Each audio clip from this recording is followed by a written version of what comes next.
This week on the Cinema Psycho Show, we're heading to the Old West to watch 1995's The Quick and the Dead. We're going to find out why this little Sam Raimi flick about gunslingers and revenge in the Old West is an absolute must-watch.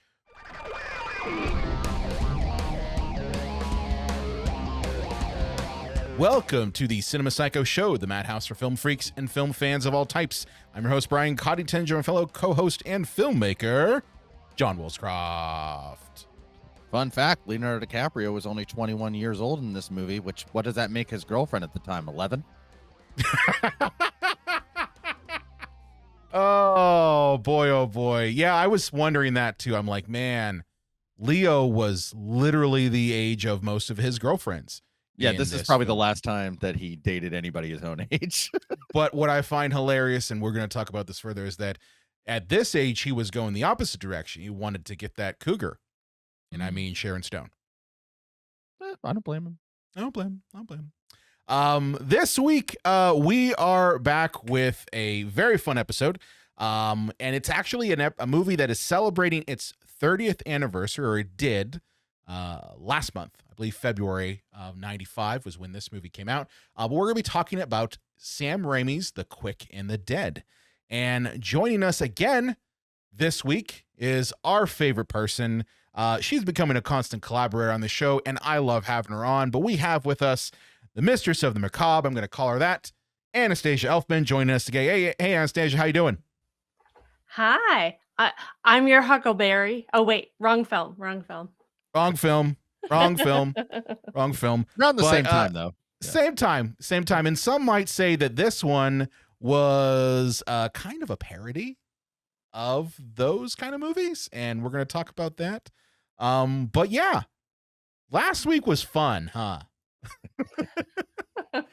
we all got to talk about our monkey bones. We got to talk about our monkey bones, and I got to tell you guys, so this is some real talk here. We got a little nuts on the monkey bones, and so many bones and sexual puns that I did have to cut some stuff out. So like, I know we went from a very, very, very long, wrong euphemism, but very, very, very big, thick 2 hours and 30-minute episode. And I slimmed it down to like 2 hours and 26 minutes. Wow. I didn't realize we went that long. Holy hell. Oh yeah. No, it was a beast of a monkey bone. But instead of monkey bones, talk about being quick and dead, which that's true. I mean, to be fair, we only got through like a quarter of my notes for monkey bones, so that was just a quarter of your notes. Yeah, I'm sorry. I love that film. Oh, well, it was. You know what? It actually was really fun because, like, even though John and I were like, there are things we like about it, and then there are things we don't like about it. Like, it was great to just talk about such a awesomely creative film. And I think that there is some connection in a way to this film being awesomely creative, right? In that this is Sam Raimi, who at the time was really just known for horror. Like, that was his thing. Horror, and if you count Darkman being a superhero movie, which I don't, that. So yeah, this is a creative move from him to jump to a Western. Yeah. Yeah. Brian, this one went over my radar, like when you were mentioning it, and when you said, yeah, it's a Western directed by Sam Raimi, I'm like, what? Sam Raimi Western? Yeah. So I was very surprised, but I think he did very well with the genre. I was surprised, John, that you had never seen this movie before. Not only had I not seen it, I hadn't heard of it. That fucking blows my mind. I know. Yeah. Anastasia, does that blow your mind? Because it blows my mind. Yeah, my mind is blown. Yeah. I mean, I too. Well, I would say I haven't watched it in a while. And I completely forgot that it was a Sam Raimi film. But rewatching it to prepare for this, it screams like classic Raimi, you know? Oh yeah. No, this is total Sam Raimi. This is absolutely, like, if you wanted to say, like, what's a Sam Raimi movie? You're like, Quick and the Dead.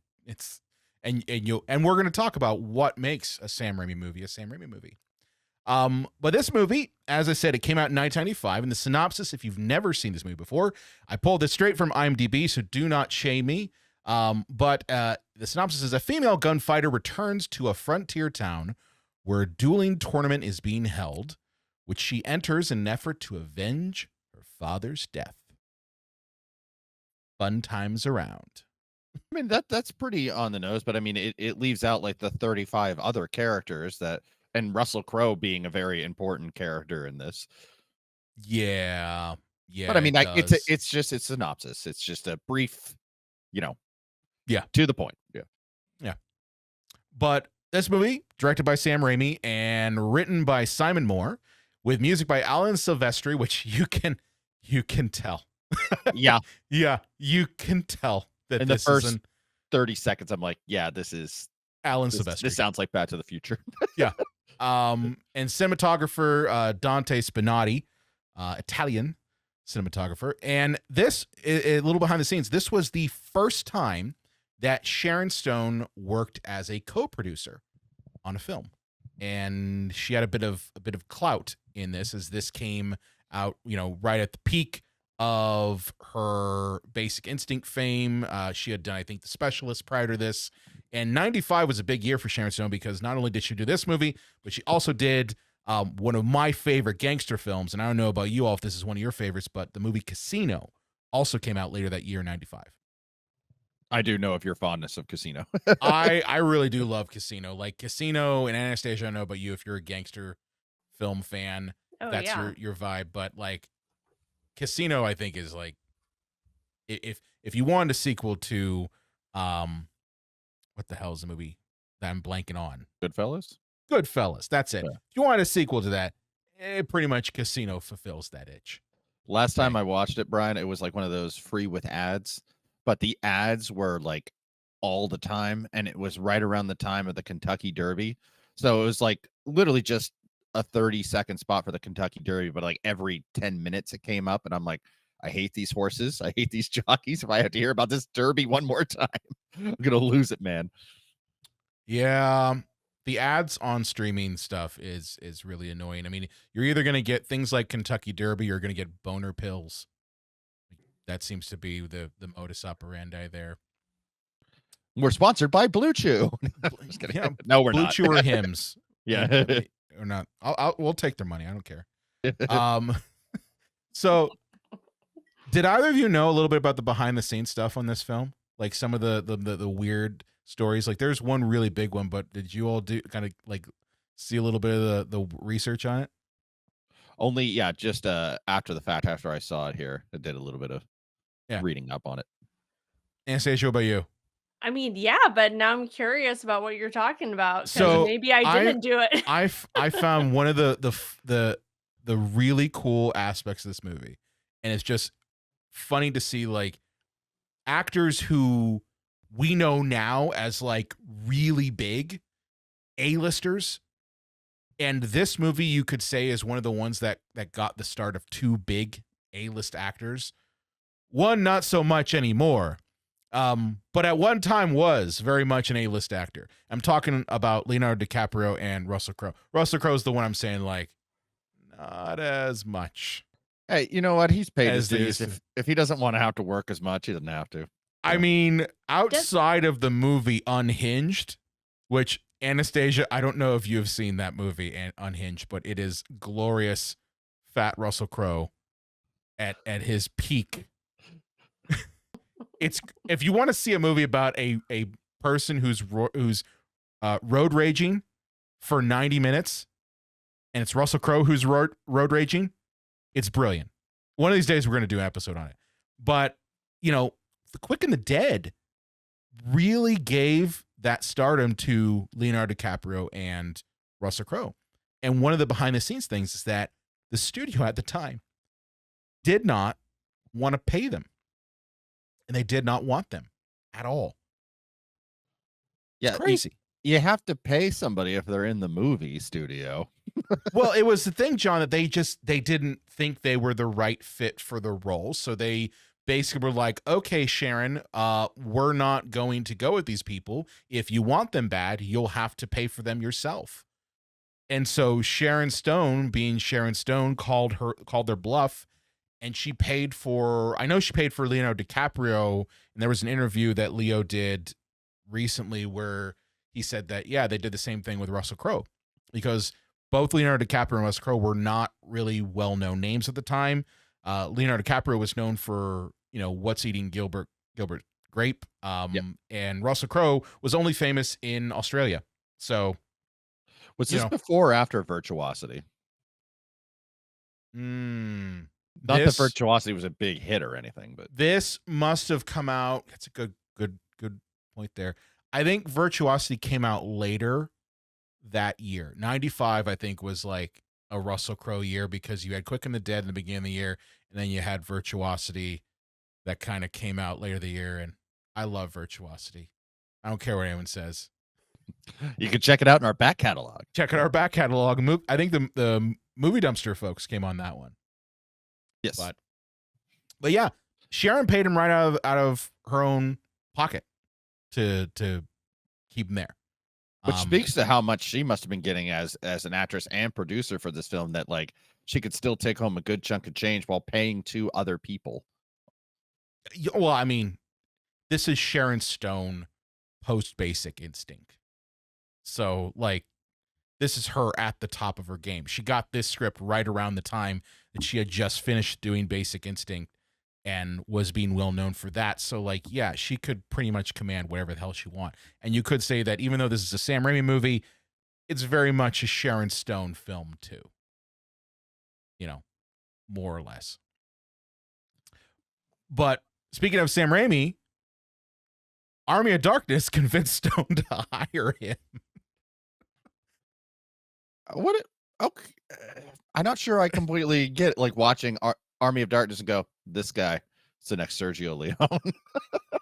Well, you know what I think it is, and I'm curious if you both have the same opinion here. I think like the vibe of this movie is so much camp that Sharon Stone was looking at like, okay, well, how can we camp the shit out of this thing? Who's the king of camp? And it's Sam Raimi. Joe Dante. Oh no, yeah, sorry. No, Yeah. Sam Raimi. Come on. I was disappointed that there was no Bruce Campbell in this movie. Yeah, it's so many characters. You think you could have, slid him in there somewhere. Maybe give him like Lance Henderson's role or something. I don't know. No, you gotta have Lance. No, come on. Ace has to be in it. That's kind of what I was thinking too. I was like, if I could do a switch, I would have had Bruce as Lance's character, because it just seems so showman-esque, that I felt like he would have been larger than life with that character. I mean, I love what was done with it, but that was my like minor little quibble with it. Um, but yeah, I apparently like Bruce Campbell's in the film, but did you guys spot him at all? No, I Yeah. didn't spot him at all.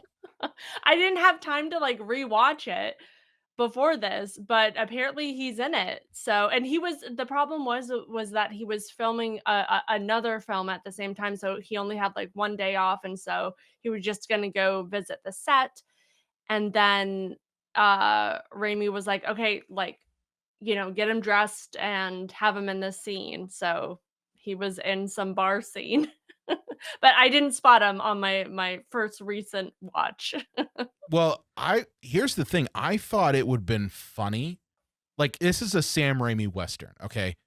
And at the time, if you're not if you didn't grow up in the 90s, like, all 3 of us did, you might not know that one, Sam Raimi and Robert Tapert, which is his producing partner, constantly were making like these mythological epics like Xena, Warrior Princess, and Hercules, Legend of Hercules. But even before that, this is where I'm like, why was he not in this? There was a series called The Adventures of Briscoe County Jr. Do you all remember that? That I recognize that title, but I can't bring anything to conjure anything. That is a Sam Raimi, Robert Tapert Western series with Bruce Campbell as a cowboy.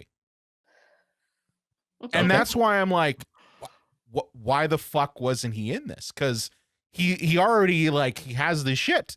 Like, he could just walk right into the town of Redemption, say his name is Briscoe, and, you know, even though that series, like, got canceled real quick because it's Bruce Campbell as a cowboy, doesn't really work. But I was like, that's kind of an easy shoe-in, right? Like, throw him in there. But, you know, he had other things. Scheduling.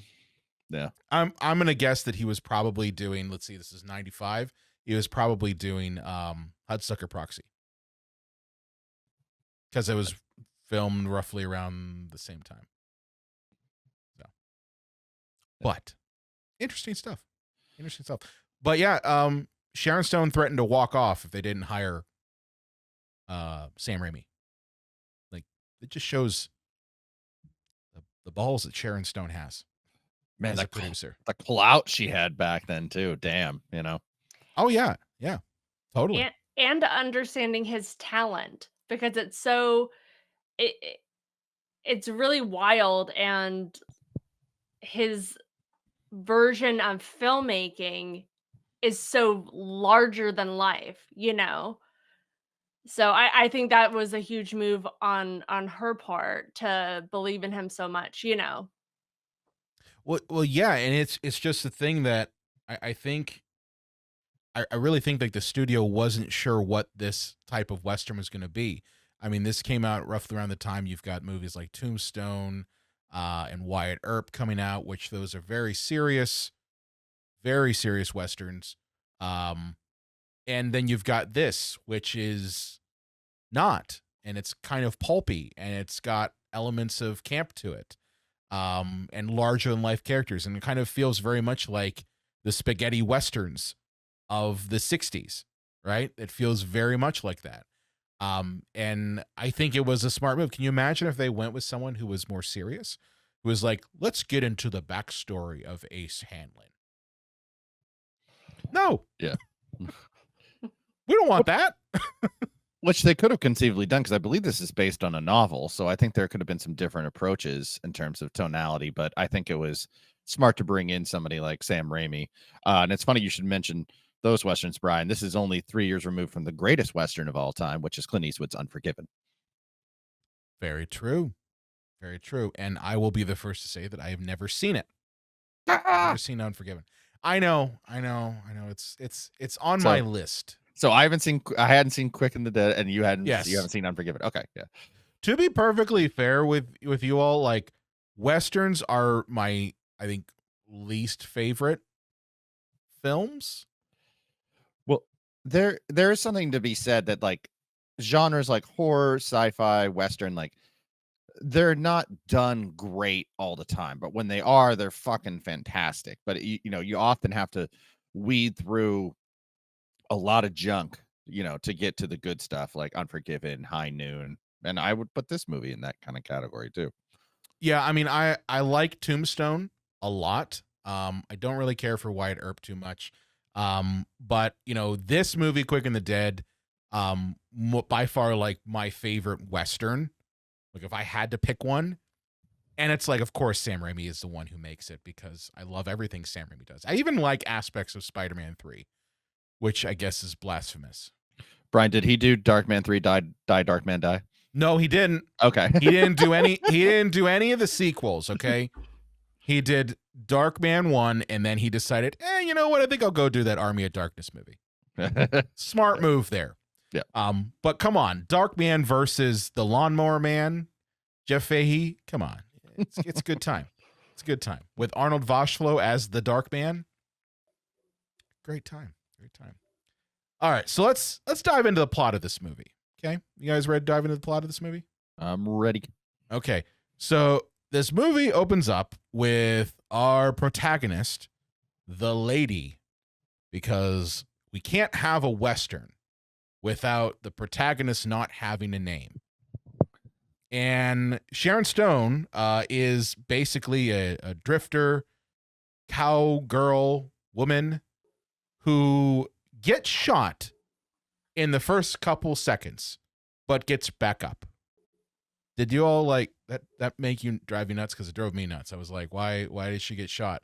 Like we see her, she's walking in, she's riding in the desert, and then Jigsaw Tobin Bell shoots her, and she falls down, and then she beats the shit out of him. See, I just thought there was no universe. Tobin Bell just cracked out of an egg to play Jigsaw and did not live before that. So it's like when I see him in older movies, I'm like, oh, this is just a character actor that I didn't really recognize till he was Jigsaw.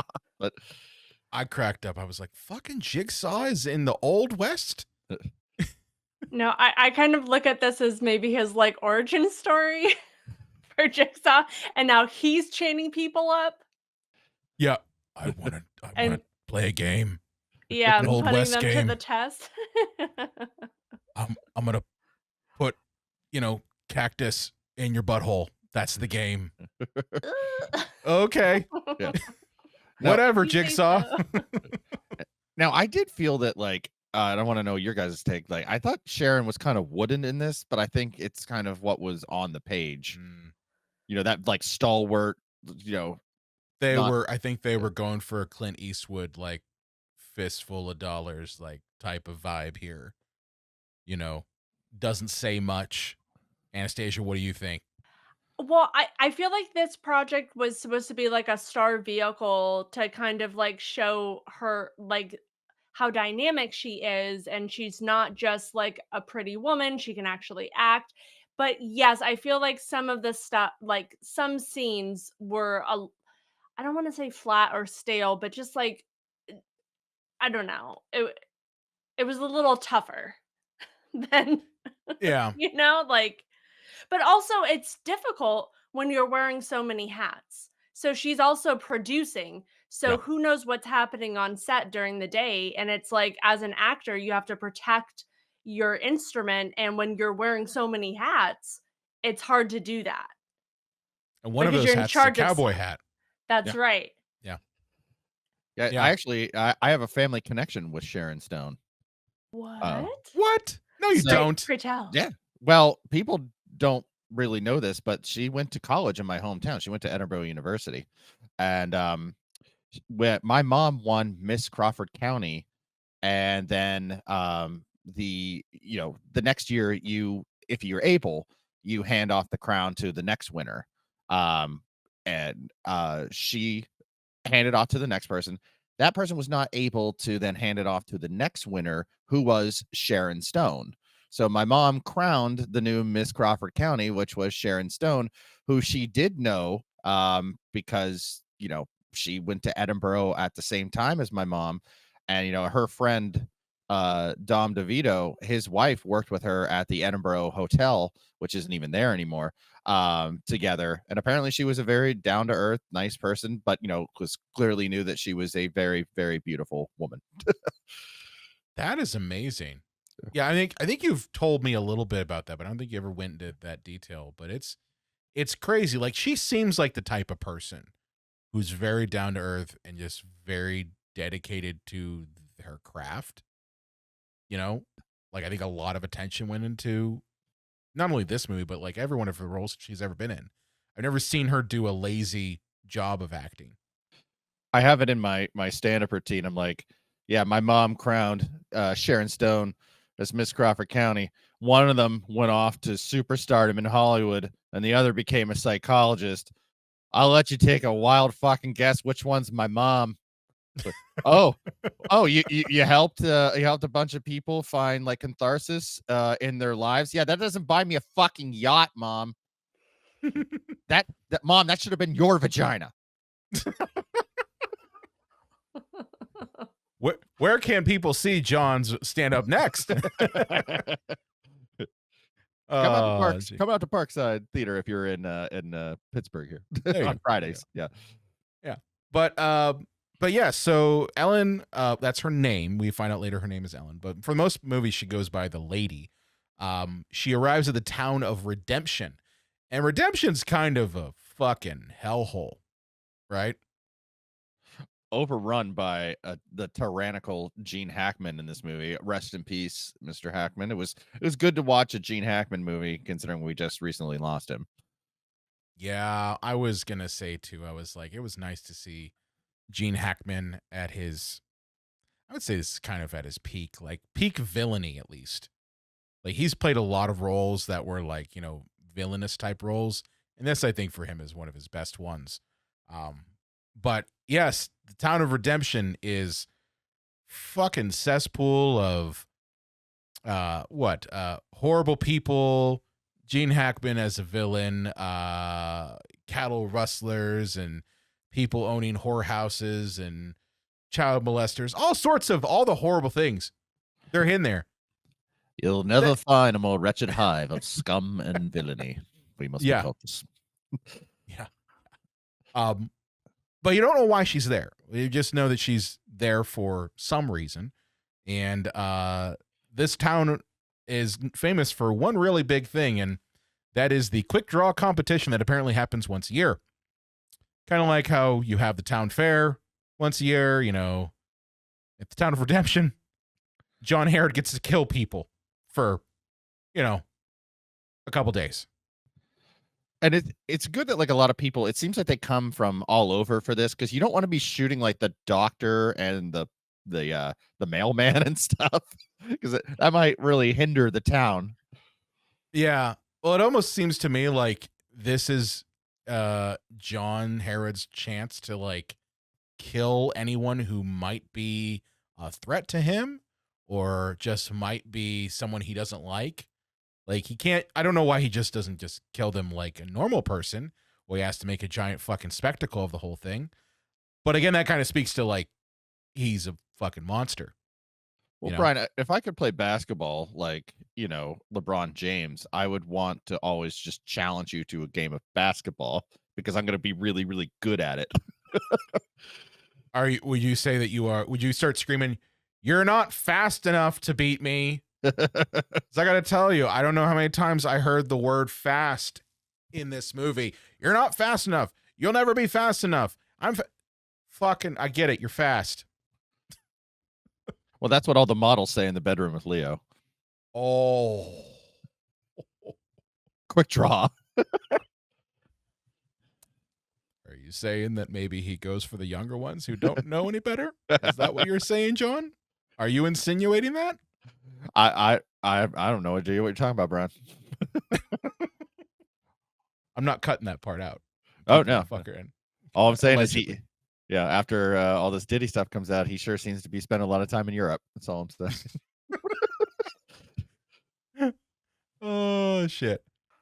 Well, as I said, yes, the quick draw competition is announced, and John Harrod comes in, and he's badass of badasses, and he has with him a very, very young Russell Crowe, who plays Court, and Court is a preacher who has a history with John, and you all want to talk about his history with John Harrod?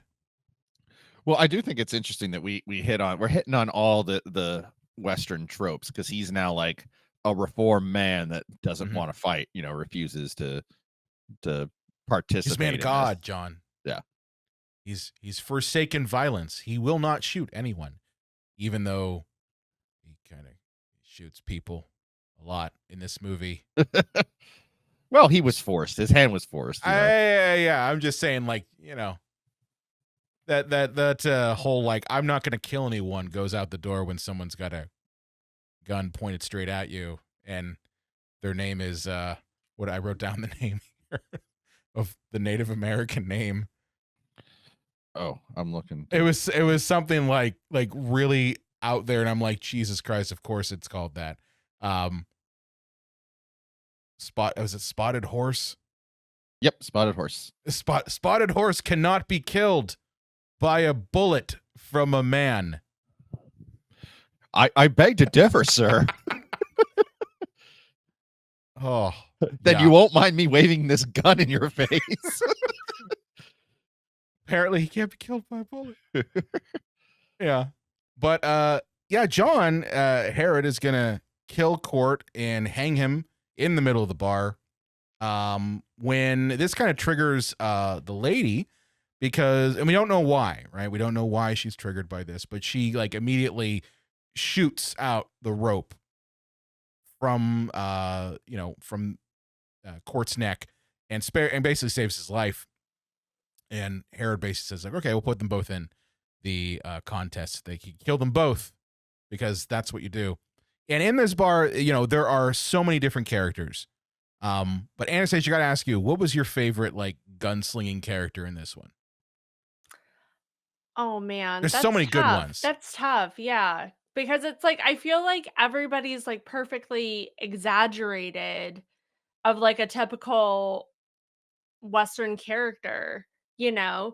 So they're all so I don't know, cartoony. I mean, I love like Ace and I love Keith David. I wish that we had more of both of them actually. I feel like we just get um little glimpses into these wonderful actors and these characters. Um but yeah, what are your favorites? I mean, my favorite is Ace because he is so over the top. But it's kind of a draw between Ace and I really love Herod as a villain. Like he's just if I had to say like who steals the show for me the whole movie, it's Gene Hackman. Like Leo to some extent, but he's kind of annoying. Like he gets to be a little annoying. I think he's supposed to be. I know he's supposed to be, but I'm just saying like a lot of people, when you look at reviews of this movie, they go back to like, oh, well, Leo steals the show. And I'm like, I disagree. He's great in it.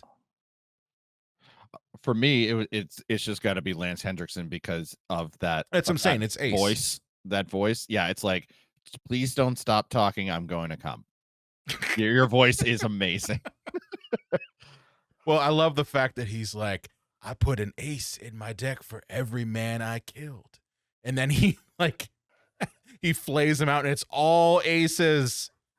Almost all aces. Almost. It would have been really funny if it was like only two aces.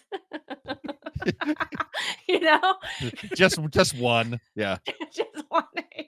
It's like, And come it on, was actually, Ace. You it was bought actually my 20 mama. decks of cards. We get it, I was carrying her to the tub and I dropped her. She hit her head and died. So that's the only that counts, person I right? killed. Yeah. Well, there was some like fun behind the scenes. I don't know if you guys know this, but like so Lance, he was trying to do some like different things with the character and he decided to learn some kind of like back like was it like some kind of like where he jumps off of a horse in a weird way and he showed the director and he was like, "Yeah, we'll just keep that." Do you guys remember that in the scene? No. No? I don't. Okay. No. You got to love that with an actor who's like just willing to just bring extra beyond like the call stuff to a role like that. Yeah. No, but it's a thing too where every one of these characters has their own trope and their own thing. Like, obviously, Lance Henderson has his. He's the cocky showman that is kind of overinflating their skill. No one's saying that he isn't fast, but he's overinflating that ability. And, John Herod calls him out, says it's a bladder of hot air as he guns him down in the street. But like you've got even the Swede. Like I've never seen a person meticulously load a bullet like the Swede does in this.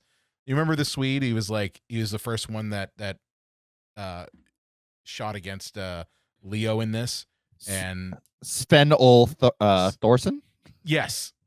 Yes. Well, he's like got special oil he puts in the bullet and all the chamber like okay. But they all have a thing. I think that's what kind of adds to the camp of the movie. I do have to also point out that like he wasn't one of the gunmen, but it's always just good to see Pat Hingle not as Commissioner Gordon. I was gonna say that. I'm like, oh hey, it's Gordon. He's in this. That's cool. Gordon, why aren't you dealing with the crimes and redemption? I'm too busy serving drinks. We don't have electricity to call Batman. That's the problem. Can't call him. Yeah. But this movie, for the most part, and this is something that I think is interesting, is that this movie, for the most part, is really just simple in that it's just kind of a series of gunfights in different rounds. And the tension kind of comes through the results of those different rounds, right? And there's a beauty to, simplicity. Simplicity doesn't always mean bad. Like sometimes, some of the best films are straight and to the point. Like I would even say Mad Max Fury Road is simple, but in the best way possible. And this film chase. Has that same kind of feel to it. It was a chase. Yeah. Although I do want to point out, and this is something that I'm curious your thoughts on, both of you. Before the fights all start, apparently the lady gets drunk and ends up in Leonardo DiCaprio's bedroom. So we don't know what transpired, but what do you all think happened? Sticky fumblings from the kid. Anastasia, what do you theorize happened? Well, I don't know. Is there like a deleted scene where there was like a love scene or something? That And was then, or later. was that with That was a court. Okay. I'm getting my facts mixed up. Okay. Well, yeah. I don't know. She All I'm made him saying- a man. She made him. All I know is 2 days later, he's telling her, "I love you," or he says, "I like you." Like, we know what happened. I'm surprised that the dynamite that you were sleeping on didn't blow up. Yeah, not a great thing to sleep on, really. I don't know if it's a good idea to have sexual relations on a bunch of barrels of dynamite with a bearskin rung over top. I'm just saying, I don't think that's a good idea. And this is my comfort gun. I keep it loaded and I hold it right the shotgun like this as I go to sleep. Well, he does run a gun store, John. So there you go. He does. But yeah, first round, give you the highlights here. The kid he doesn't kill the Swede.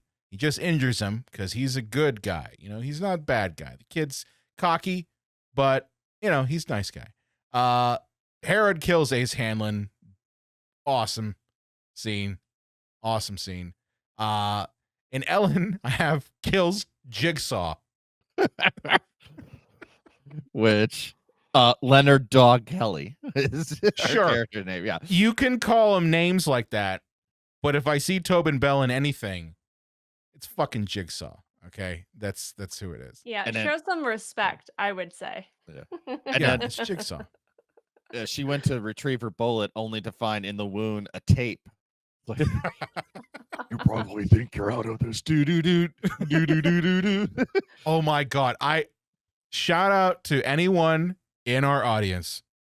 Please tell me that there is a mashup trailer of The Quick and the Dead and Saw. Please, someone out there find it. Send me a link to it. And if you do, I will shout you out on the show because I need to see that. Because there's someone that's made it, right? Like, I imagine someone who's a big Tobin Bell fan and a big Saw fan, like, said, I'm going to make a mashup trailer of The Quick and the Dead and Saw and see what happens. Because there's so much footage of him in there. And yeah, I can imagine, like, maybe like the little, like, doll and the bike, like, rolls down. The dirt road. The dirt road. Oh, shit. Well, if that doesn't exist, I feel like that might be a side quest for you to do and send to that us. requires I got time, Anastasia. I don't got any time. I feel like you've been chosen. No. I think Jigsaw chose you. And then I don't also, want to play just that for game. me, just pepper in some of his well, he was on Seinfeld. That would be great. Yes, he for me. was. Yeah, when he's like, telling Newman he doesn't buy this or that, like that would. Are you a big Seinfeld fan? I'm a huge Seinfeld fan. Oh, me too. Hasn't aged well, but definitely is funny. Nothing ages faster than comedy.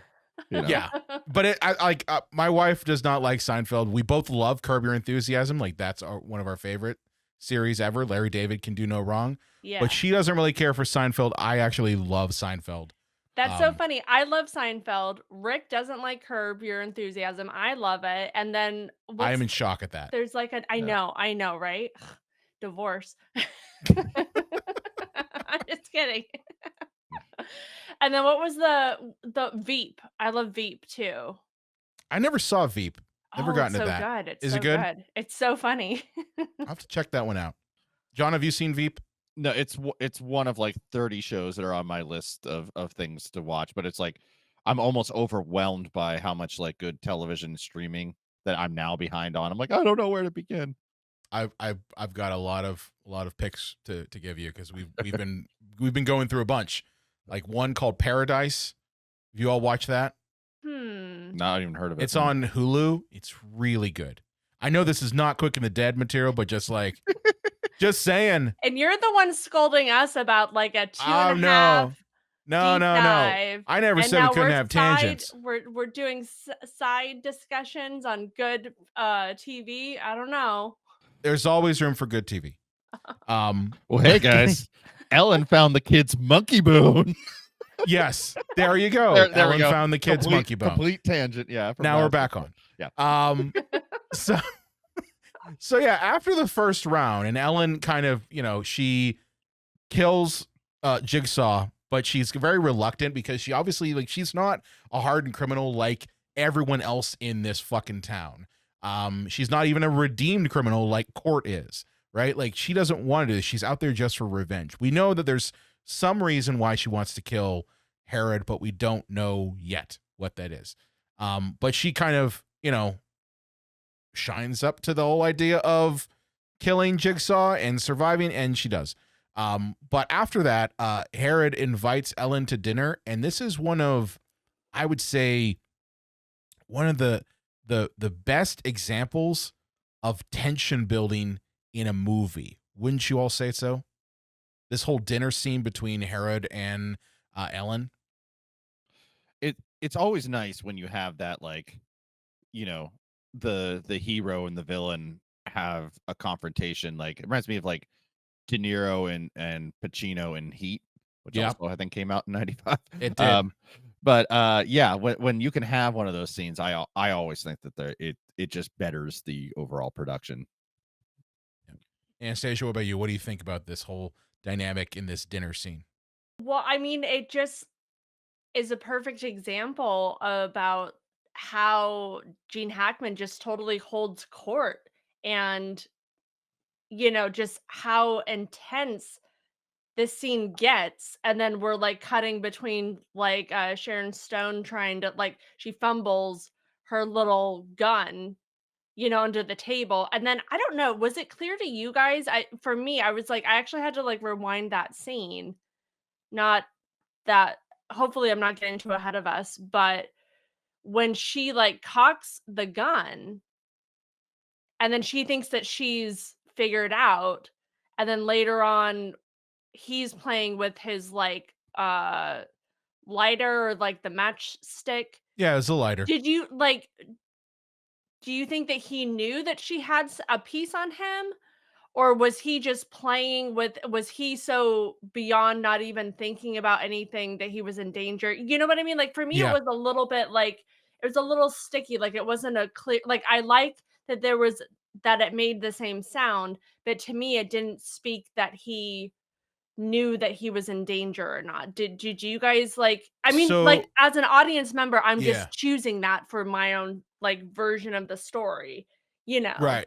So I mean, choose a for me at least, I looked at it as Herod is someone who would not be in a position of power had he not known how to manipulate people and how to extract fear in them, or instill fear, not extract fear, but instill fear in them. So I think he knew what the hell was going on, but I think he was playing with his food, if that makes sense.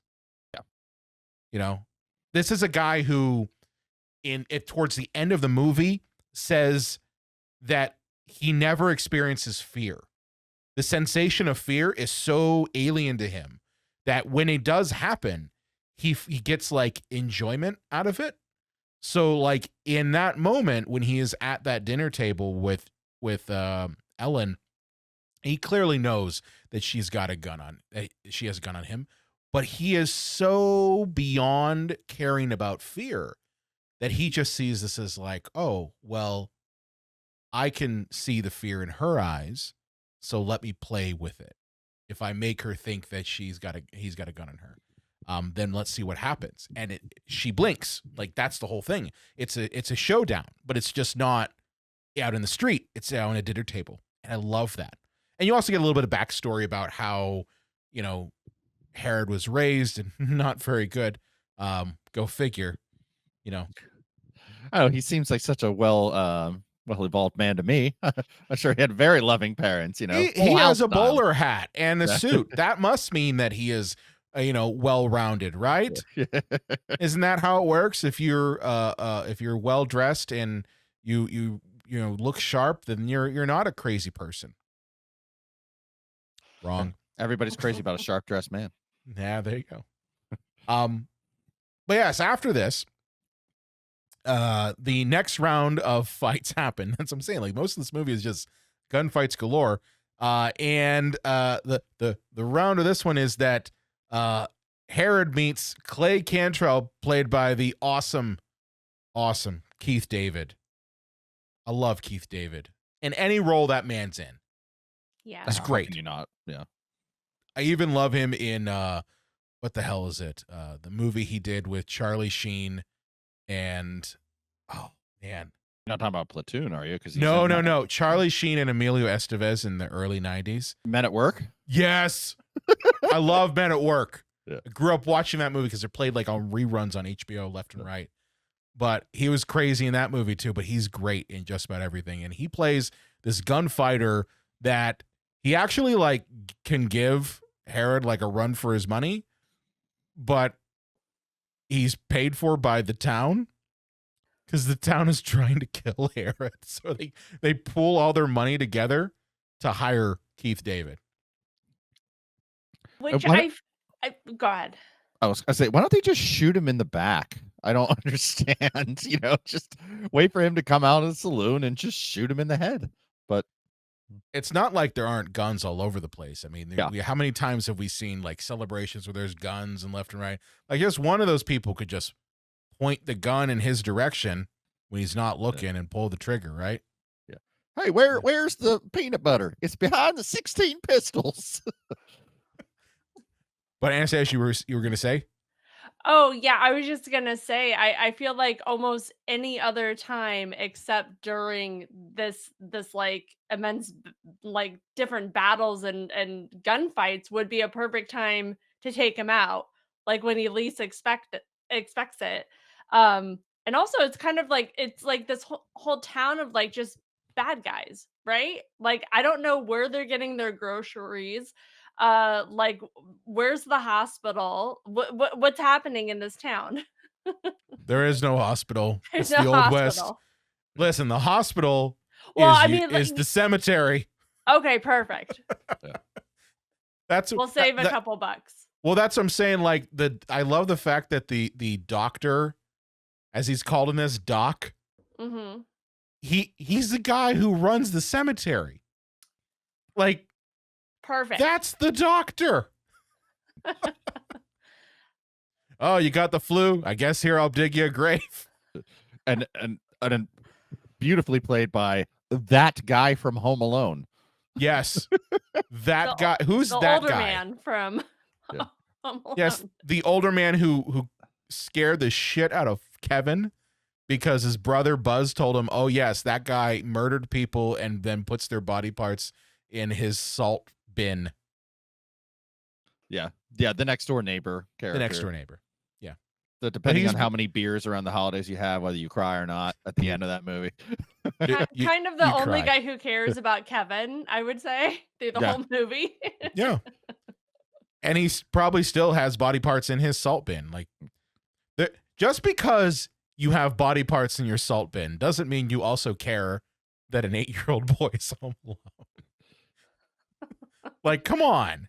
Priorities. He's not a monster. He's just taking care of business. I mean, He's taking care of business. Yeah. Look at the yeah. McAllisters. Look at their terrible family. Like, you got to get rid of one or two of them. Are you saying the McAllisters are a terrible family? Because I think that way too. I'm not saying it. So that actor, his first television role was in 1957. Wow. Yeah. He didn't just look old; he was old. He was old. That's not a prosthetic. Yeah. And old age makeup. No, that's just me. Oh shit. All right. Well, yes.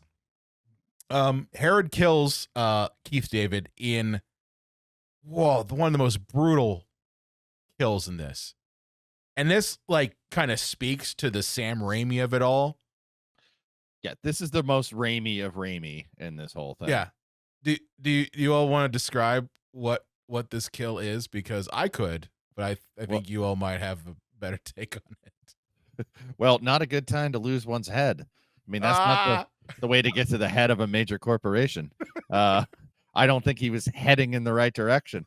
But apparently a Colt Smith & Wesson 6-shooter, which, by the way, it wasn't a 6-shooter because that was invented in 1885. Nerd. The first gun that can be fired repeatedly.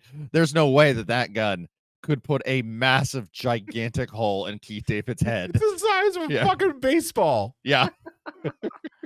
And it just, the sound design is pitch perfect. Like, you know that someone was just like, hey, I'm going to get a bunch of oranges and I'm going to throw them on the ground. And that's going to be the noise of this massive hole being made in Keith David's head. And then seeing Gene Hackman all the way through it. Just, yeah. That was like chef's kiss. Right? Yeah. That's when you, like, again, young people will not understand this. You know, Anastasia, you mentioned rewind before. That was one you would rewind back in the day. Be like, I got to see that shit again. I can't believe that happened. That I saw that guy's head get blown out the back and see right through him. But there's a lot of that. There's a lot of Sam Raimi visual isms in this. You know, from Dutch angles to zoom ins to all manner of things. And I got to ask you, do you think that at all takes away from the movie? No, I think it only helps it. I would say that this could be considered, simple in a bad way. We said simple in a good way, but I think that's because of the touch of Sam Raimi. If this was shot more like, Tombstone, I don't think this film works. I think the reason that it's still so watchable today is because we had a director with a clear vision. Like if you had Chris Columbus, and nothing against the guy, directing Beetlejuice, it doesn't work. You need Tim Burton in there. You need Joe Dante for Gremlins. It's just there sometimes is this the kismet of the right director for the right project, that their style and their artistic vision is what makes the film stand beyond just another forgettable flick. Anastasia, what about you? What do you think? Do you think that Sam Raimi's isms take it all away from the movie? No, I think it just adds. I think a lot of his choices for these shots are so like visually interesting. And I was watching an interview with him, and he was talking about how he was trying to make each standoff, like each kill, different from the others, because he was saying that there was like 9 or 10 of them that he had to film. And so he's trying to like make them like not just do the same thing over and over again, because it's like kind of the same story happening. But no, I think it was so fun. And I mean, it was a little bit distracting, but in a really good way, because it kept me engaged, and it just like it made viewing these like I don't want to say cliche moments, but it made it just so much more fun and kept my attention. And then I think it's also interesting to watch a story be told in this way where the focus is kind of on the three leads rather than all of these distracting subplots where we're learning too much about everybody else and not sticking on the leads. So I find that with a lot of like new storytelling, it's like it gets too jam packed with the subplots, you know? Yeah, no, I that's something that I mean, it's always a thing where we like to say like, okay, well, every person who's in the movie has to have their time to shine, right? Like they got to have their scene or their section. And there's something to be said for paring that down to just the essentials, right? Like I love to some extent the Marvel films to some extent.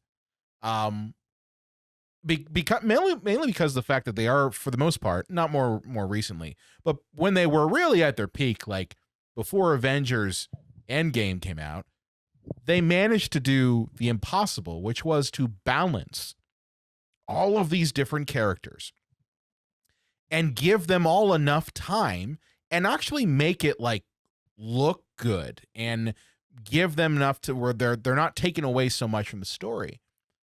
But now you watch them, it's like it's played out. And it's because like every fucking side character has to have their own little subplot, as you said, Anastasia. Like everyone's got to have it. You don't need to. Sometimes it's okay to just be a one-dimensional supporting character. You know, Ace Hanlon's a good one. He's a one-dimensional character. We don't know much about him. We don't really know his backstory. We know he has some one-liners. He's funny as all fucking hell. It's Lance Henriksen, so he can't do any wrong. And that's it, right? Same with Jigsaw in this movie. He's in it for a couple moments, and then we got to get rid of him. The same goes for Eugene Dredd, who's the person that Ellen finds out was molesting the saloon owner's daughter. He's a piece of shit. We don't need to know his side story. We don't even know how he ended up in redemption. It just matters that he's someone that our main character, who we do care about, has to, have conflict with. So I don't think there's anything wrong with making a supporting character an actual supporting character. But it's a thing that most movies nowadays, they don't do that. They give everyone equal time to be in the film and equal time to shine. It's like, I don't think it works that way. Yeah, well, this isn't a Robert Altman movie. This isn't Nashville. Like most of these people are here to be over the top characters who are there to die. So we don't need to give them to. And to be honest, these type of men back then there wouldn't be too much nuance to them. They're just scumbags. I'm sure there was nuance to them, but like I don't need to know it. I don't care. Well, I think what's wonderful about like the storytelling in this film, it's like they show you just enough to keep you interested and then leave you wanting more. So it's not like you're oversaturated with these like wonderful character actors and these like supportive characters in the film, but you end up, I mean, like I kind of would like to see a side story about Ace, and how he's like a liar face. A liar And face. right, he's like he apparently didn't do like half of the stuff that he claims to have done, and that was a good one with Gene Hackman kind of like calling him out on that. And so I'm like, oh, okay, so he should die because he's a liar.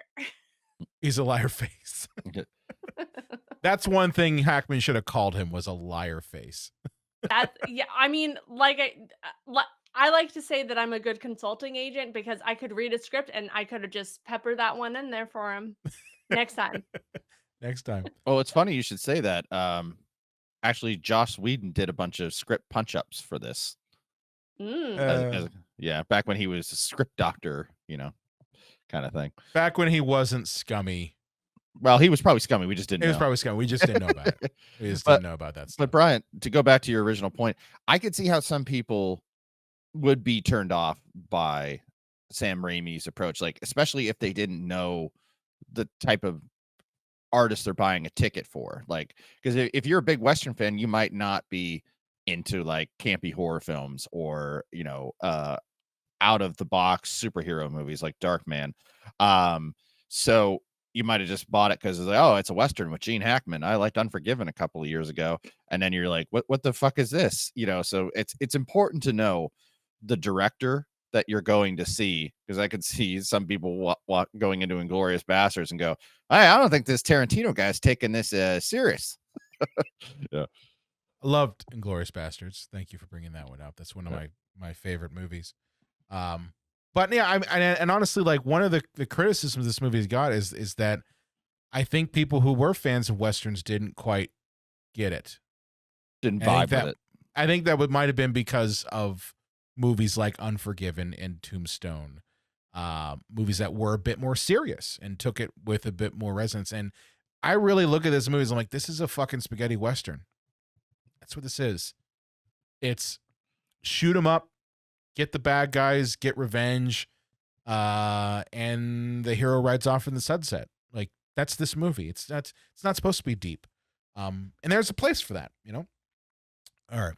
So getting back to the plot of this movie, after Ellen kills Eugene Dredd because she finds him molesting the saloon owner's daughter, she reluctantly kills him. She doesn't want to kill him.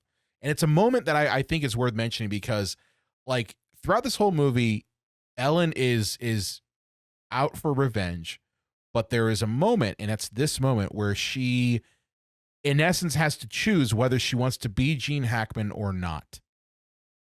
Like, she has that moment where she's like, do I become the killer that I'm trying to avenge, or do I give him mercy?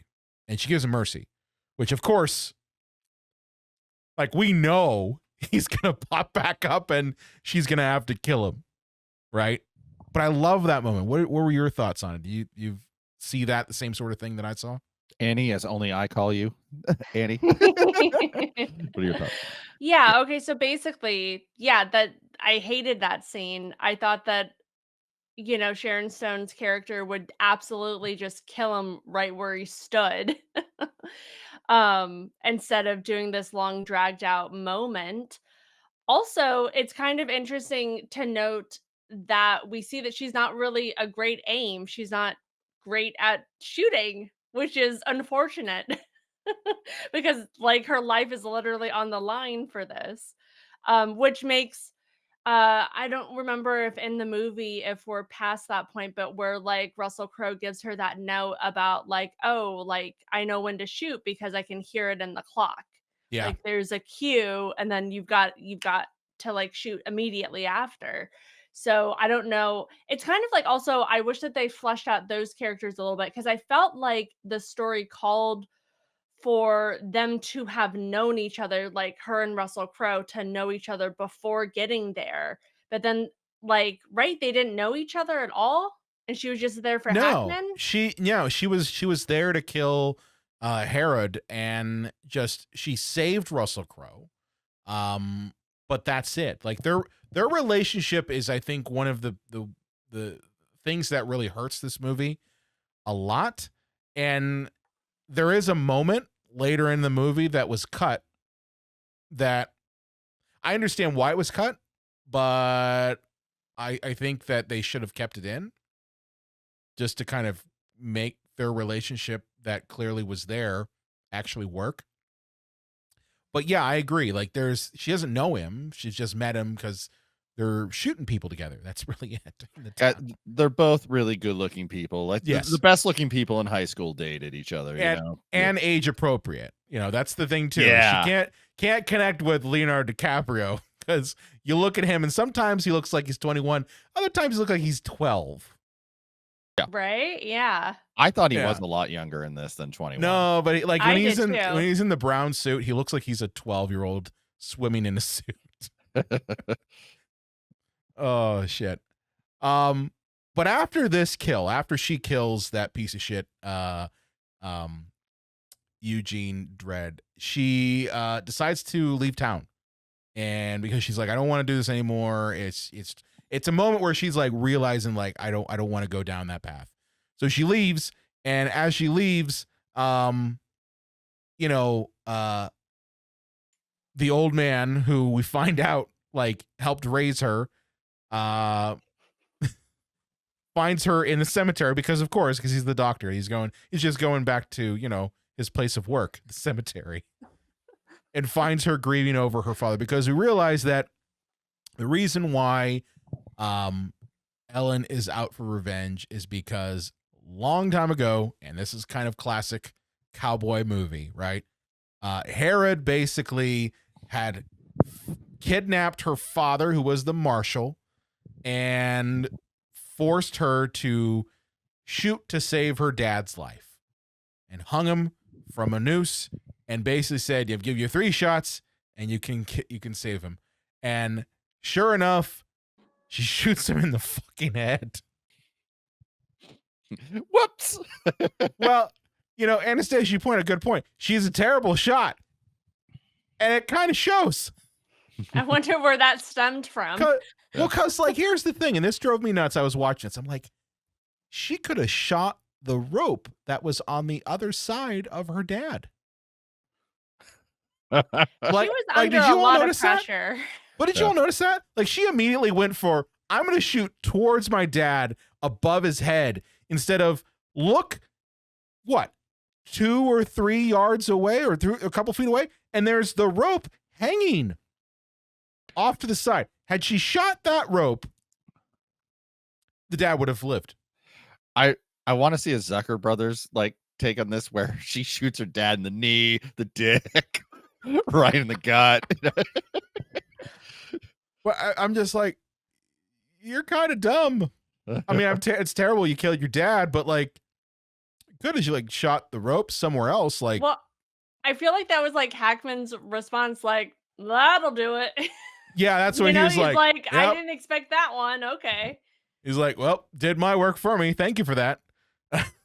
Yeah, no, that was crazy. And then I don't know if you guys spot it, but a very young Mick Garris is playing one of Hackman's kind of henchman guys. Oh, cool. No way. Yeah. Mick Garris is in this. Yeah. Oh, he was in Patsy. Patsy was the one who had the weird it's just in the flashback. Yeah. It's just in the flashback. Yeah. Oh wow, I didn't know that. But I love him. I'm light friends with him. So I'm Facebook friends with him. He's responded to some of my comments. Isn't he great? He's the nicest. Yeah. I love him so much. Make him do an interview with me. Okay. I love Masters of Horror. Masters of Horror is one of my absolute favorite series. Yes, and I miss his podcast, the Postmortem. Yeah. I used to listen to it every single week, all the time. I actually wanted to be a guest on it and talk about Lon Chaney Sr. Go figure. But it was such a fun podcast. But yeah. He's great. Yeah, he's great. I didn't know he was in this. Didn't know he was in this. Yeah, I saw it on the. I thought. No, I didn't spot him, but I saw him in the credits, and then I went back. And I was like, "Oh, yep, that's him." We're all fanboying and girling out on Mick Garris real quick. So this manages, apparently, the old man doctor guy convinces Ellen to go back to Redemption and save the town. All it took was some light flashbacks and crying in the rain. And also Monkey Bone Russell Crowe. Yes. That was the scene that was cut. So I think this is really a strange scene. Okay. So she decides to go back to the town. And the first thing she decides to do, and again, this is only in the international cut. This is not in the cut that went into theaters at the time of the release. Only within the US, this was not in there. So she goes back to the town, and the first thing she wants to do is fuck Russell Crowe. Can you blame her? No, but I'm just like, why? Out of all the things. Brian, it's 1995. They had to show that both those characters have a case of the not gays. I was waiting for you to say that. It's kind of you haven't said that in a while, John. You haven't pulled that one out in a while, but it's true. They kind of have, stand-up sex, and Sharon wanted to cut it, and she did cut it, But at least it gives me more of a reason why they're reluctant to shoot each other in the next scene. Wouldn't you all agree? Yeah. Well, I would say that, he doesn't want to kill anybody, but he will take you to Pound Town. So he will make you come. He just won't make you go. Jesus Christ, John. But Anastasia, did you think that this scene, I don't know if you saw it in your version, did you think this scene was okay? I did not see it in my version. And you will know what? Okay, so I literally bought Oh, let's go to your solo. like Okay. DVD of this film for it not to work in my DVD player. I had to get some kind of special Ultra HD Blu-ray player that I guess I don't have. So I was hoping to see these like deleted scenes, which I'm guessing would have been part of what you're talking about. But sorry, I had a loser player. You had a loser player. I mean, the only thing you had to know is just like Sharon Stone and Russell Crowe had sex. And that was it. Okay, well, the Cliff Notes are working great for me. Thank There you. you go. And the kid was looking in the window, crying and doing other stuff. The kid's just going like, why? I told her I liked her and everything. And so is that why he gets married later on? Another scene that they cut? Oh, did he? Is that another thing? Did the kid get married? I didn't know that. Yeah, because like I saw a couple of the scenes because just doing research. So like I saw a couple scenes and that was like a brief thing because like there's like this random pretty girl who is like all over the kid. And I'm like, the random redhead. Yeah, I mean, she's gorgeous, but it was just like it felt weird because I was like, is she from the brothel? Like, what's her part? What's happening with everything? But apparently there was a scene where they got married. And that's why she's so distraught when, we'll get to that killed. later. Yeah. Oh, or sure, yeah. Yeah, I mean, he gets killed. He is Leonardo DiCaprio, not quite superstardom yet. He's not surviving the movie. Just put it that way. Yeah, this is pre-Titanic. Yeah, this is pre-Titanic. After Titanic, he survives every movie he's in. Okay, like that's how it works. Yeah, the movie The Beach, he went in right after Titanic. Yeah, he survived that movie. He's not dying. This is before that. But yeah, the next day, yeah, the kid decides to fight his dad, Herod. We forgot to mention that the kid's dad is John Herod, so Gene Hackman. And Herod tells him multiple times, like, hey, get out of the contest. You've made your point. But even that, he's just like, I'm still going to gun you down, though. And sure enough, he does. Sorry to go back a little bit, but when I first saw this just the other day to prepare for this, when he was calling himself the kid, I'm like, is this supposed to be Billy the Kid? Like, is this supposed to be? But it took me a minute. I'm like, oh, is this supposed to be based on real people? He's just calling himself the kid. Yeah. He's not Billy the Kid. No one's that. He's just the kid. That's it. Yeah. But yeah, he gets shot and killed by his dad. Of course, he dies saying, "Wow, that was fast." Which is like had a very Macaulay Culkin thing to it, like, "Wow, that was fast," like from Home Alone. Yeah, as you die. Yeah, I mean, he does give a pretty good performance once he hits the ground, like because I think his body was still in shock, like he hadn't felt the pain yet. Yeah. Yeah. And then immediately after, Court and Ellen fight, and Court, quote unquote, kills Ellen because, and honestly, like when I watched it again, I was like, you can very easily tell that she did not get actually shot. Like if you look really close, you can see that there's just like the red blood, or what we find out later is just ink, like just on her. Like there's no entry wound. Well, Brian, you jumped past, I think, like one of the best, like, did I jump past one of the best one? Like when Gene Hackman just goes up to him, he's like, yeah, there's no guarantee he's even my kid. You know. Oh well, yeah, no, he does pull that one. He's that's what I'm saying. He's a fucking monster. To him, yeah, like please embrace me as I die, and he's like, nah. So Yeah. Yeah, I mean, this is like one of the last, maybe the last performances by DiCaprio, like at like kind of like as a kid, if that makes sense. Everything else is like it feels like he's a more serious actor from this point on in his career, and so it was a really, I mean, you could see his talent of like where, because he's all over the place with this, and he's like scared to die, and he's like reaching out to like his dad.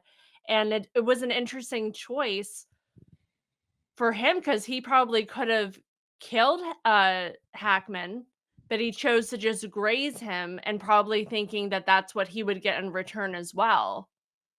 And he didn't. Yeah. Because like Yeah. he's thinking that this is his dad. He's trying to earn his like respect, which I think is like low key like code for guys like love, you know? But If you don't shoot your dad in the neck, you're not getting respect. well, I think this is like a moment of like a deeper, it's like we get like little peaks of these deeper emotional moments in what is a very cartoony version of a western, which I find a lot of westerns to be very sad. So I'm Yeah. glad that we were taken to this place of seeing the dynamic between those two, because we didn't get that um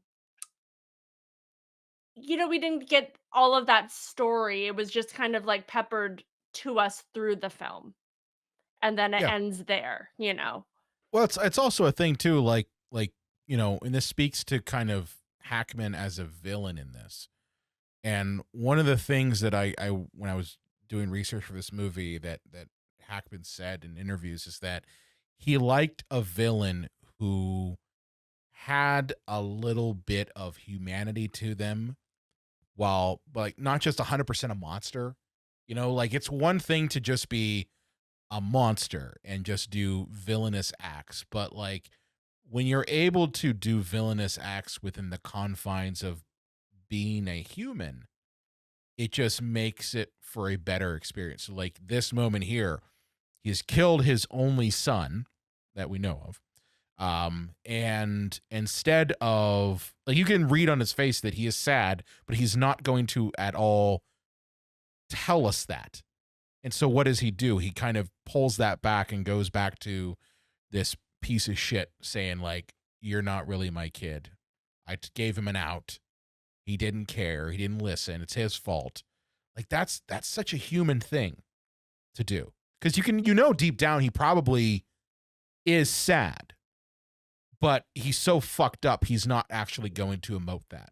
Well, there's a really good, if you watch Gene Hackman walk off in the scene, it's just such a subtle touch where he just knocks his hat off his head as he's walking back, kind of like, and it's just like, it's a good way to show that he's going through some kind of grief, but it's so subtle and quiet, that you could easily miss it if you're looking in the foreground.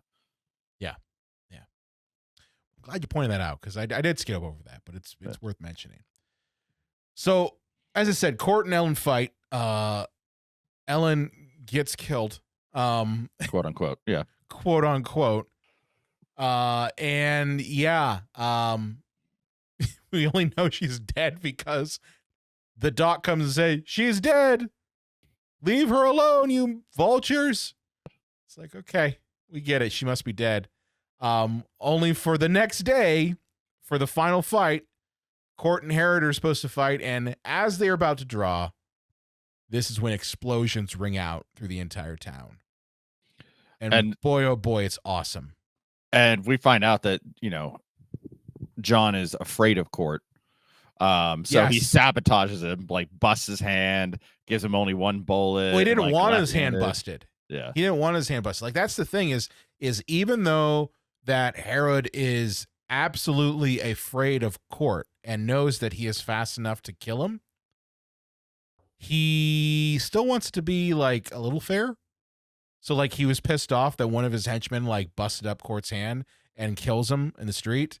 But at the same time is like, if anything happens and like Court does kill me, gun him down. Like he tells his other henchmen to do it. Yeah. So like, yeah, he knows like either one way or another, like either, you know, you die and I live, or we both die.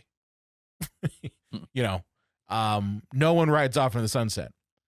But yes, that fear, he loves the fear, and he's like, it very rarely ever happens. And so like he relishes it.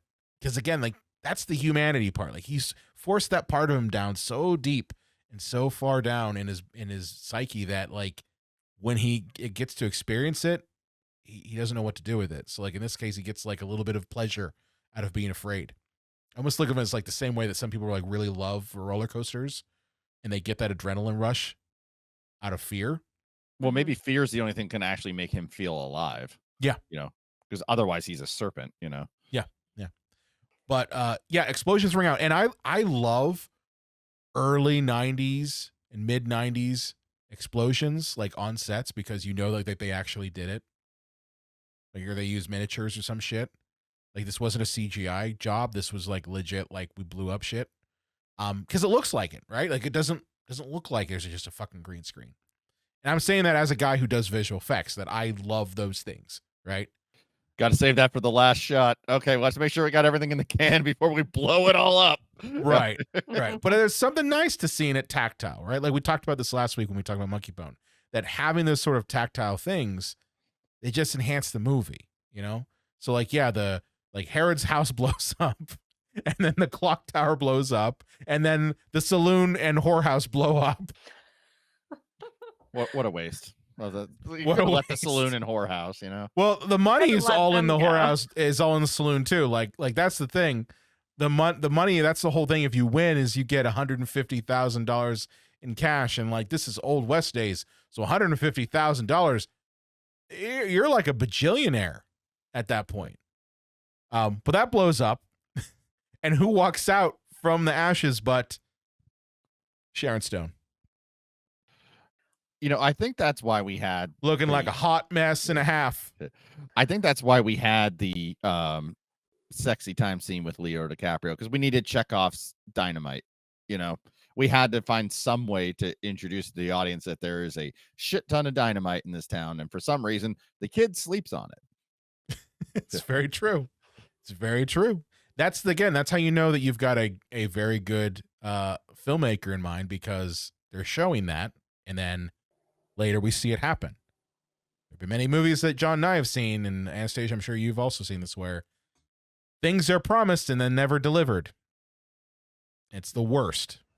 So, Brian, according to inflation calculator that only goes back to 1913, in 1913 money, that would be what equates to 4.8 million today. So it's probably even closer to like 6-7 million back in 1881 when this takes place.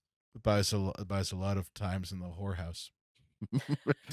Well, it's like it's 2 bits to be with a That's poor all. bit. Listen. It's the Old West. Anastasia, you point this out. There's no hospital. There's nothing to do. You know, what do? You go to the bar, you drink, or you go to the whorehouse. That's it. You're not going to go to the grocery store. You're not There's going no to grocery Whole store. Foods. Yeah. There's no Whole Foods. You know what the Whole Foods is? The cattle or the buffalo, or, you know, it's just go find a squirrel. That's the Whole Foods. Well, I sure hope someday somebody creates a little box that I can put a nickel in and watch old vaudeville routines on for about 10 seconds at a time. Well, you're just talking crazy now, Beaver. Well, we could call it a Nickelodeon.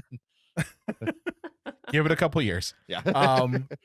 But yes, Sharon Stone comes out looking like a hot mess, ready for revenge, and like, man, they were just like, okay, we want to make you look like you're ready to kill. And I love this, because Herod is like, you're not fast enough for me, and she says, today I am. Love it. It's so good. And sure enough, yeah, she guns him down in the street and blows out the back of his head too, to the point where he falls backwards. It's brilliant. Yeah, that was a great one too. And I love these like silhouette bullet holes that we get. We get it in the beginning in her hat, and Yep. then we get it. They're just like throughout the film, and I love them. Yes, because it doesn't happen in real life. Like, again, this is like the cartoony nature of this universe that we yeah, have, which is so great. And it actually, I is. would have Yeah. loved more of the bullet. I would have loved like more blood and guts coming out, but I know it's a Western, so But it's a Looney Tune thing. Like, that's the thing. It's totally Looney Tunes. Like, you get shot and you can see through the bullet hole. That doesn't ever happen. That's not how physics work, you know? So but yeah, like it definitely is a Looney Tunes thing. But here's the thing I love about this. At no point while I'm watching this movie, do I see things like that and go, Tank takes me out of it. You know? It's something that's so bought into this universe that you just kind of accept it. Like, you're just like, oh yeah, that happens. It cues us, the audience, and says like, oh yeah, this is totally what's happened. Gene Hackman has been shot. How else are you going to visually show that? You can see light through his body, you know? But it's so good. So good.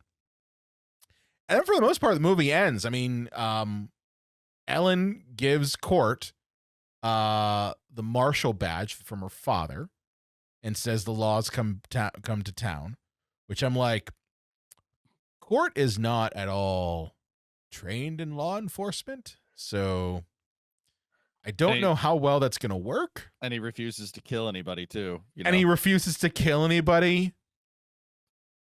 Just saying, maybe give Commissioner Gordon, who's still alive, the badge instead.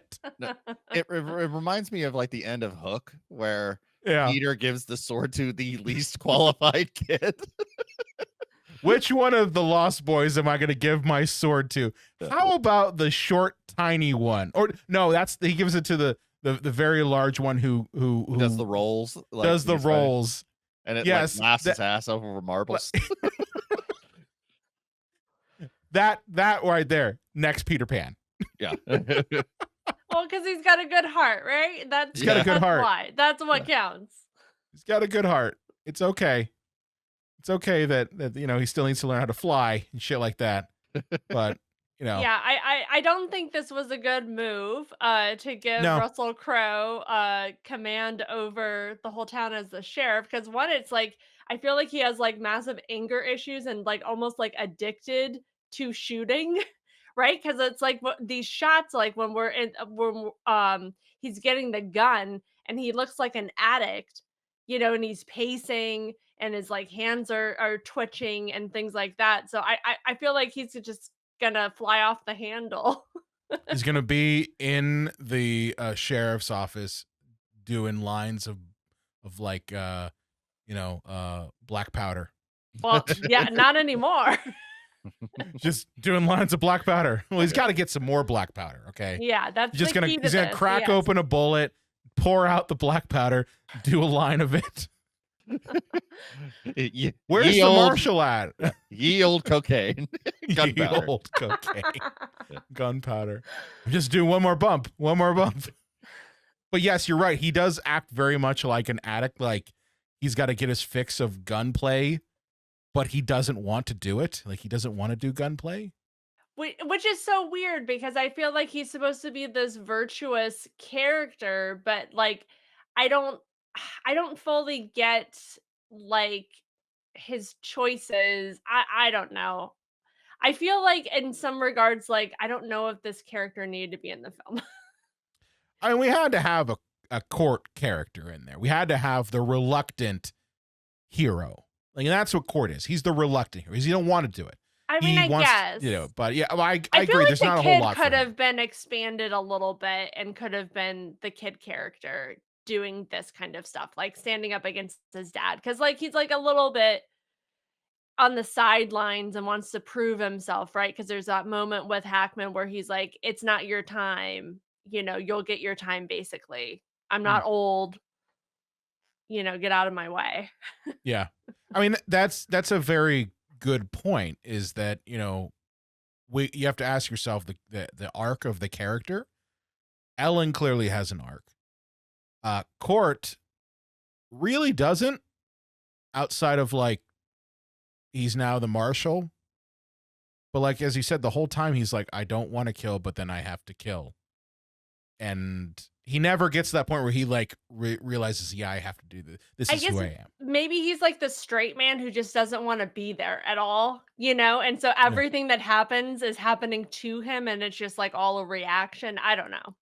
But we needed, obviously, because we're really playing off like the man with no name here. We needed Ellen to ride off, right? Yeah. So somebody's got to take that sheriff's badge. There's no one else left in the town. I mean, there are townsfolk, but as I said, Russell Crowe's the most good looking out of all of the townsfolk. Yeah, there you Leonardo go. DiCaprio is dead, so he can't be the marshal. We already had a dead marshal. Can't have another one. Which, I mean, how much of the town is left? She just blew up half of it. Like, I feel like people would just abandon the town. There's probably 2 or 3 more buildings left. Okay.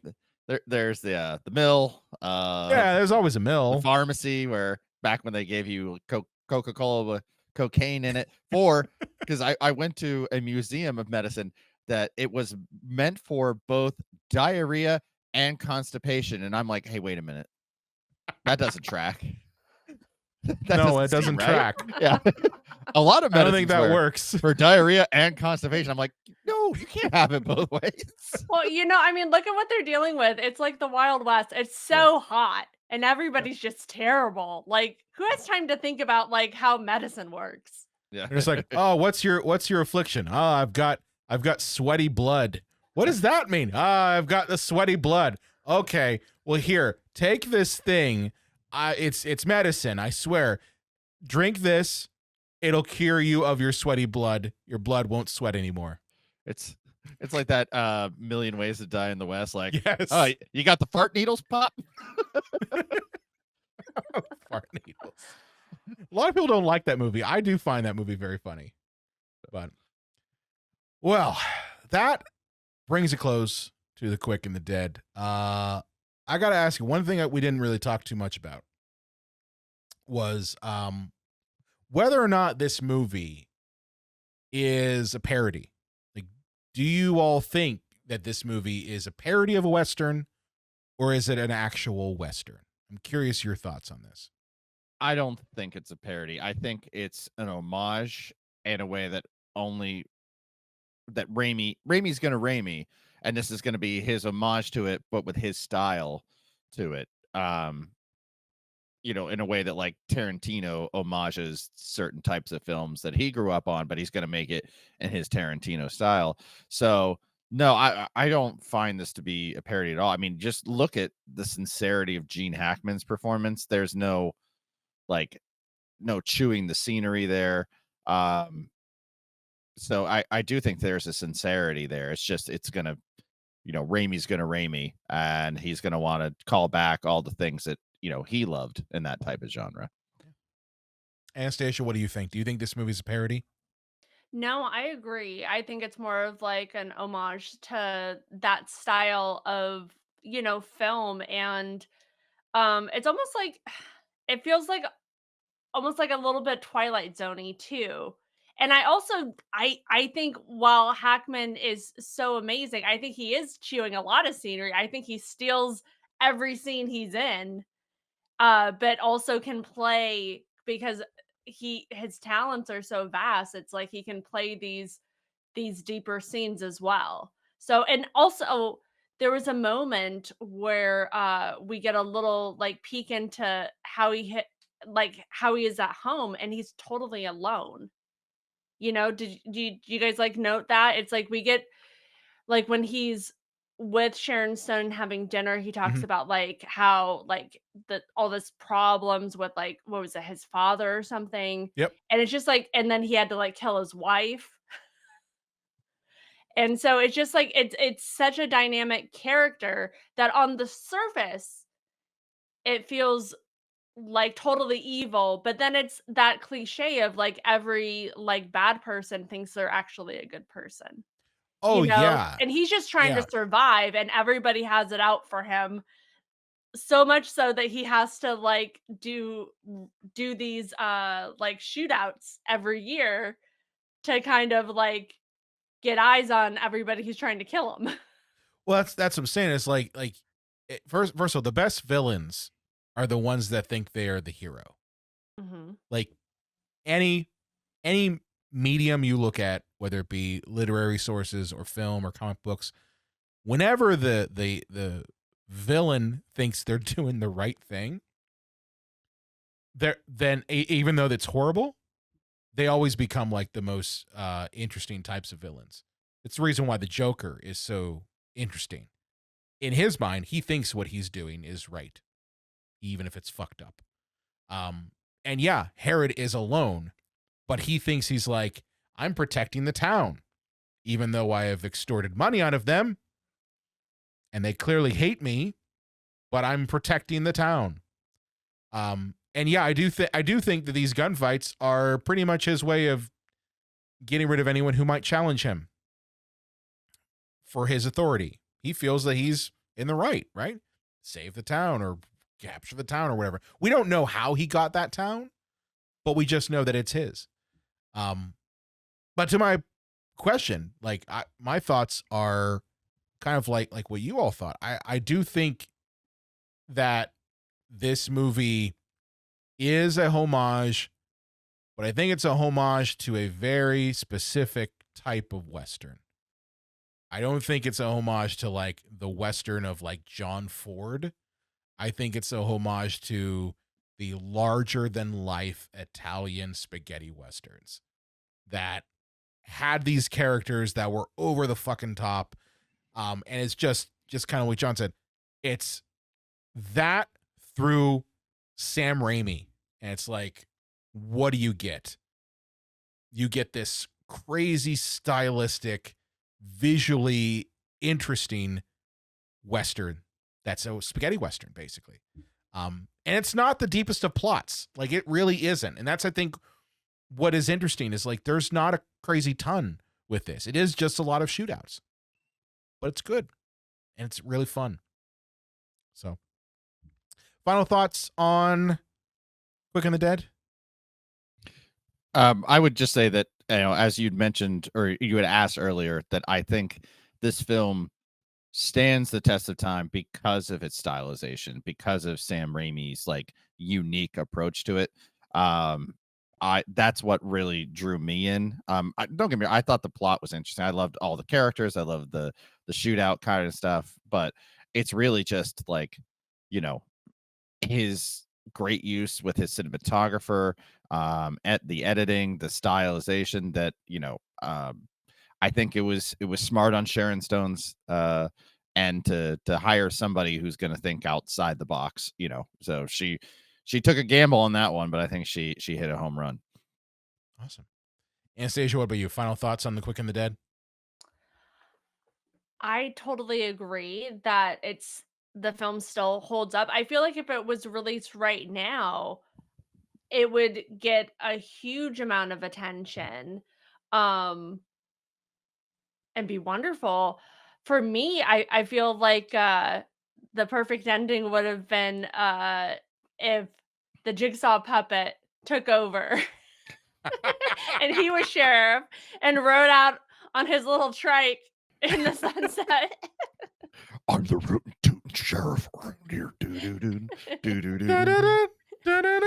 See, add that to your version. I'm not doing that. The key to your jail cell was in your ass the whole time. Why did he do that?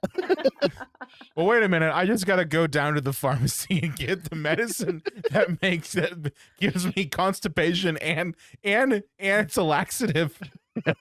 It does both. Oh boys. Oh shit. Well, this has been fun. John, where can they find you at on the internet? Oh, let's see. Facebook, Instagram, and over at JDev's Video Nasties. I've had a bunch of projects that has slowed down my Men in Black video, but it is next on the docket. It's shot. It's being currently edited, so I'll hopefully be getting that out to you guys very, very soon. And again, if you do like my stuff, please do subscribe because that helps. And do all the YouTube stuff, because that's the only way that like channels get traction and get notification or get noticed. Because a Men in Black video, there are plenty of those out there, and because I'm lower on the subscriber level and interaction level that I'm gonna get buried unless you're already a subscriber. So yeah, if you like the stuff, make sure you subscribe so you don't miss the videos when I do more popular movies like Men in Black. It really helps me out. Damn right. Anastasia, where can people find more information about you? And do you have anything cool going on? I'm on all the social medias, Facebook, Instagram. Is TikTok still around? I don't know. For now. YouTube. Yeah, I'm not very good at that. I have no idea. My favorite's Instagram. And then my website, AnastasiaElfman.com.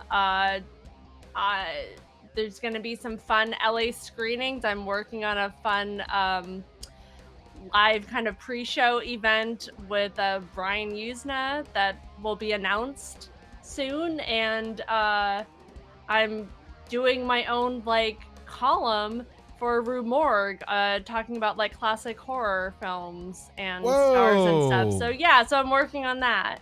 That's awesome. Yeah. Is it going to be like a reoccurring column or yeah. is it? Oh, fantastic. Very cool. Very cool. We'll definitely have to get a copy of that when it comes out. Yes. Yeah. Awesome. Well, of course, if you have loved this episode, do me a favor and share it with your friends. Share it all around.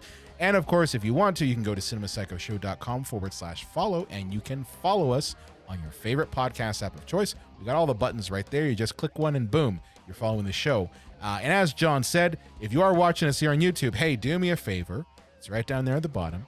Hit the like button, hit the subscribe button, hit the little notification bell, because just like with John's channel, we don't have a gigantic base of subscribers. So when we do put out an episode, it does get buried. So if you don't do those things and you don't engage with us and you don't do the things like follow and subscribe, it doesn't make our videos go out nearly as far. And I know that you do love this stuff. I know you watch it. So please do me that favor. And with that said, we will see you next time. The key to your survival kit was to actually have sex with a woman older than 19, but you failed. Do do do do do do do do.